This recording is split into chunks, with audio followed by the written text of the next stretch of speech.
Have you ever wondered who really holds the power? Is it the kings and queens, the politicians in parliament, or is it someone else lurking in the shadows, pulling the strings with invisible threads of gold and silver? Today, we're diving deep into one of history's best-kept secrets, a story of a man whose name you probably don't know, but whose influence shaped the world we live in. This is the story of Nathan Rothschild, the banker who secretly bankrolled the British Empire. Our story begins not in a lavish palace, but in the crowded, bustling Jewish ghetto of Frankfurt, Germany, in the late 18th century. A young Nathan, one of 5 sons of the ambitious coin dealer N M Rothschild, showed an extraordinary talent for finance. While his brothers were sent to the great financial capitals of Europe, Vienna, Paris, Naples, Nathan was dispatched to the heart of the Industrial Revolution, Manchester, England. He didn't start in a grand bank. He started as a textile merchant. But Nathan wasn't just selling cloth, he was learning.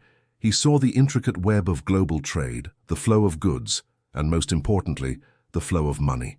He understood that information and speed were the new currencies of power.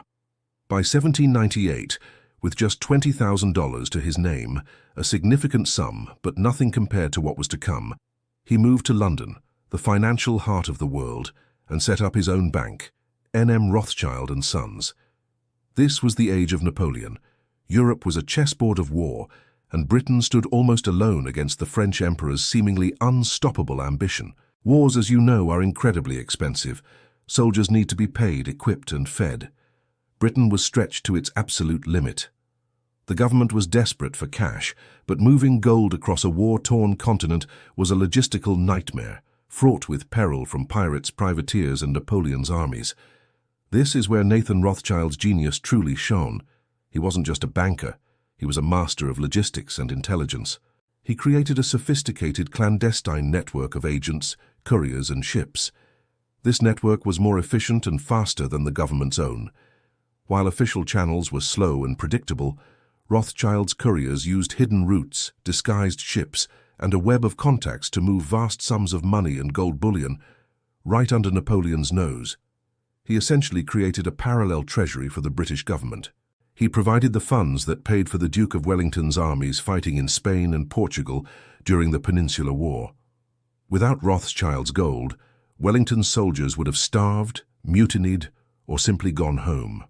History might remember the Duke of Wellington as the man who defeated Napoleon, but it was Nathan Rothschild who signed the checks. He was the financial architect of Britain's military survival. His most legendary moment, however, came at the Battle of Waterloo in 1815.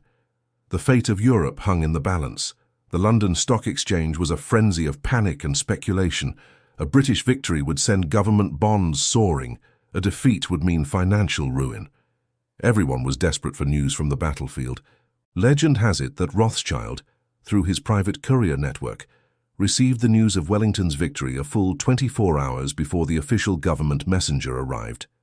Now, what would you do with that information? The popular story, often repeated, is that he deliberately started selling his British government bonds, creating a panic.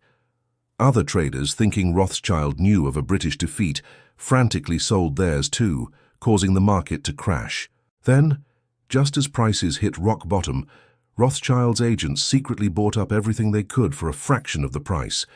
When the official news of the victory finally arrived, the market exploded upwards, and Rothschild supposedly made a colossal fortune, cementing his family's dominance over European finance. While historians debate the exact details of this dramatic tale, the core truth remains. Rothschild's superior information network gave him an unprecedented advantage. He knew the outcome before anyone else, and in the world of finance, knowledge is the ultimate power. But his influence didn't end with Napoleon's defeat. The post-war period was a time of immense opportunity. Nations needed to rebuild, and industry was booming. Who did they turn to for the capital to fund this new world? They turned to Rothschild. N M Rothschild Sons became the unofficial central bank to much of Europe. They financed railways across the continent, mining operations around the world, and even government projects. One of the most audacious deals came in 1875.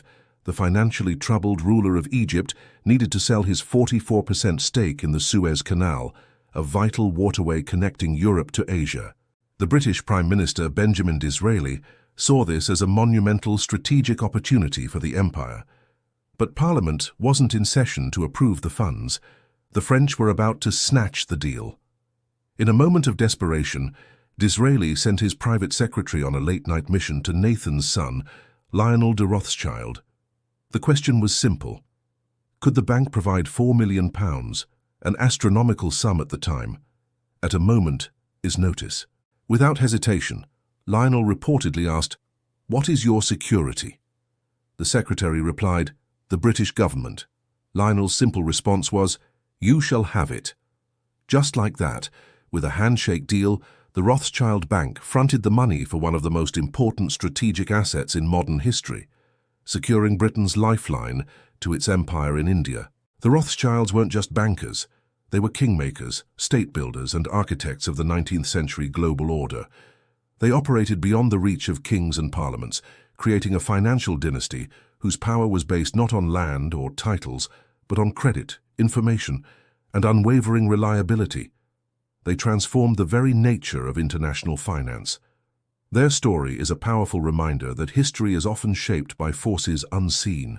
While generals and politicians take the credit, behind the scenes, figures like Nathan Meyer Rothschild were moving the pieces on the board. He was a man who understood that true power isn't about wearing a crown, but about being the one who finances it. The British Empire, with its vast reach and global influence, was built on the might of its navy and the courage of its soldiers.